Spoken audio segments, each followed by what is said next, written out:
As humans, we see a trail of alignments winding through the wilderness, and these alignments are what we understand to be truth. We experience alignment directly. Either fingers line up, or they don't.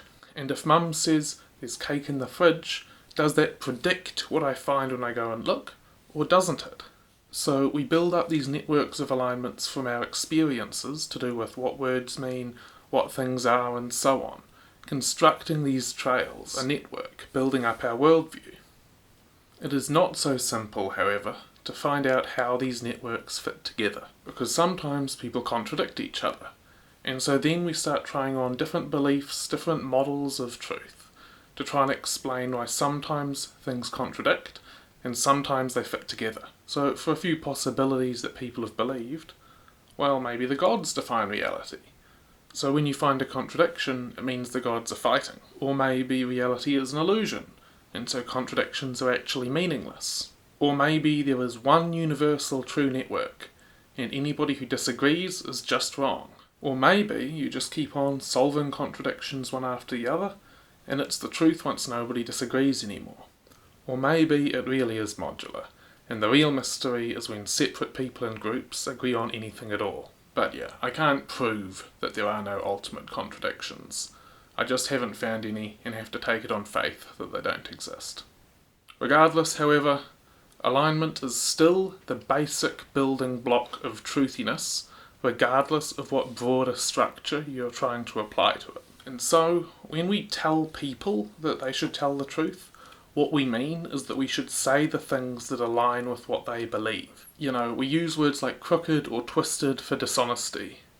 And in construction, true means exactly vertical or exactly horizontal, and in maths, the equals sign is to exactly aligned lines, parallel lines. So we could say that the relationship between two things is either a true aligned relationship or a false twisted one. We also want everything in our world to line up, and so we constantly try to make connections between different things. And the construction metaphor flows perfectly here, because the more well-aligned connections you make, the sturdier your worldview becomes, and you become able to construct larger theories and models, and predict the future more accurately. For example, if you know a lot of true things about plants, then you can predict accurately how well they will grow in the future. Now, when two networks share a lot of common ground, truth and power become very closely correlated, where the stronger networks seem to be true. So scientists and lawyers can have productive debates where the stronger argument comes to be seen as true by both parties. Or if a therapist knows their client very well, they can point out something which the client just has no choice but to acknowledge as true. But if the common ground is not sufficient, the debates can run in endless circles and the therapist's advice can be rejected. If you have foundational assumptions that are not addressed, the alignments cannot channel their power into your network, and so any argument will end up being unconvincing. So a hunger for alignment, or hunger for truth, is a type of desire for power, but not one we tend to judge badly as a society, because acting on it doesn't actually deprive anybody else. You know, having more people agree with you or knowing more facts doesn't reduce how many other people can have. But still, no matter how many true facts and true friends you have, you can miss the point if you don't get where somebody's coming from. So one other thing to keep clear here is when I'm talking about networks of alignment, I'm not necessarily talking about individual humans.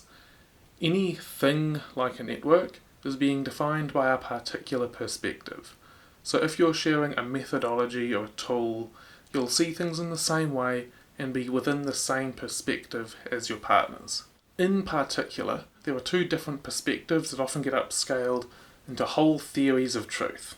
But I don't actually think they disagree. Not really.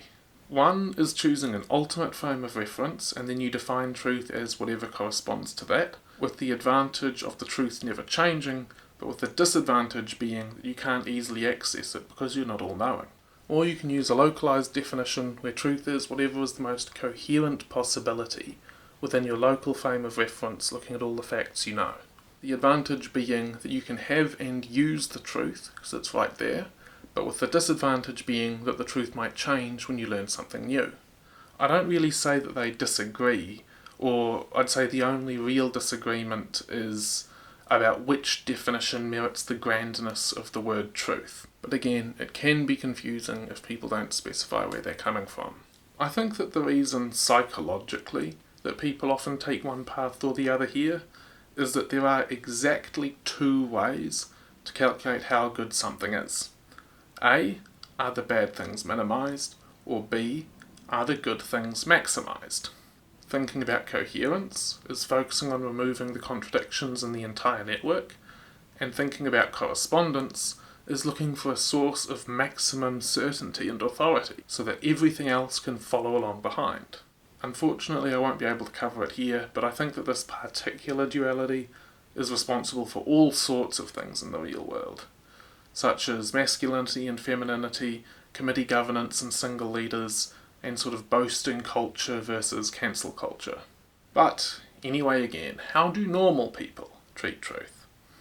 People often talk about personal truth, and I don't really have a problem with this, although it's a little bit complicated, because I think they're actually using the wall, the separation that they're putting up, as a heuristic, as a rule of thumb, and not as a metaphysic, as a fundamental definition of how the world works. And I think this because everybody I've ever met acts as if reality is completely internally consistent at its most basic level. Nobody's ever actually arguing about how many apples there are in the bowl. But if you were using personal truth as a whole metaphysic, you wouldn't ever bother telling somebody how your day went, because, well, they could never understand your lived experience. But instead, it's when somebody shares something subtler, something more context-dependent, that these sort of disclaimers about personal truth start coming in, because these types of things are often misunderstood. Yeah, nobody caveats when they're talking about basic physical objects, but they caveat all the time about things like art or religion or which types of things they prefer. So what I think is actually going on is translation difficulties. Like in the Tower of Babel, every person, and even every part of yourself, speaks a slightly different language. Your brain has to translate sounds and pictures into an internal landscape, then translate that landscape into a memory. Your skin cells have to translate external conditions into nerve signals, then that gets translated into meanings, like heaviness or softness. People have to translate each other's words, all using slightly different versions of the memory dictionary. Yeah, and when we try to communicate subtler things than this, there are all kinds of extra things going on. Our worldview, our mind's eye reality, has these endless feedback loops of thought and spirituality and reason and emotion. I could have a feeling about something I saw, then a thought about that emotion, then a sense that that thought was evil, and then an emotion about seeing myself as evil, and it goes on and on. And because this is all internal, it can happen very quickly, and because we don't talk about this stuff all that often, it can also be very imprecise. One thing to notice here is that an artist's job is communicating their internal landscape, and so they often end up seeming easier to relate to because their skills are better developed, so we can recognise their internal landscapes in us and so on. All of this to say, people will tell you their internal subtle things that they believe just in case you agree, but will then say that it's their personal truth to indicate that they don't want to argue with you if you think otherwise. You know, I tend to think that saying you wouldn't understand can be a little bit clearer than saying this is my personal truth, but I also think that this sense of subtlety is spirituality. And so when people say personal truth, they are genuinely expressing a desire for spiritual freedom, instead of just being pressured in towards the same positions as the good debaters, and I do support this type of freedom. However, I also do think that all truths will ultimately be connected together eventually. Maybe in the future, maybe if, a good translation is eventually discovered, and so the gap can be bridged. Yeah, so because these problems with communication are to do with translation, the most primal experiences, when you're totally in the moment, are completely internally consistent and totally true, because you haven't actually tried to understand anything or interpret anything yet. And you also have to see that the fact that we ever bother trying to translate anything at all depends on this primal experience being stable. If the basic nature of reality changes every day, or if people's experiences are just fundamentally different, you have to ask yourself why anybody bothers using words at all. Yeah, so eventually you get these chains of information that get less and less reliable the further they are from the source. But we can cross-reference what we hear with other strings of information.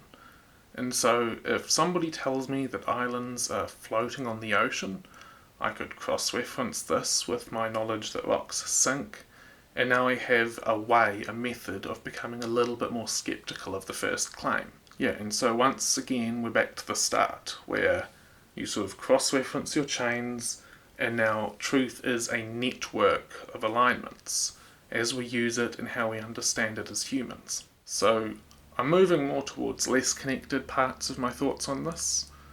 Maths is a special case here for its total lack of subtlety and immense precision of translation because it is entirely built from alignments. The equals sign is two lines which are aligned, and it basically means that an equation is true, and because maths is built entirely out of abstractions to begin with, its definitions are exact definitions, which is why nobody bothers to use local symbols and scripts for maths anymore. Like, a 3 is a 3 is a 3. There aren't any connotations or associations from a culturally embedded script which could actually improve anything. Like, you want exact definitions here, so any extra meanings or additional nuance would make everything you're trying to do harder. And exact definitions make translations exact as well. So it's possible to never miscommunicate. You could send an equation through an infinite series of translations, and the meaning isn't actually going to change at all.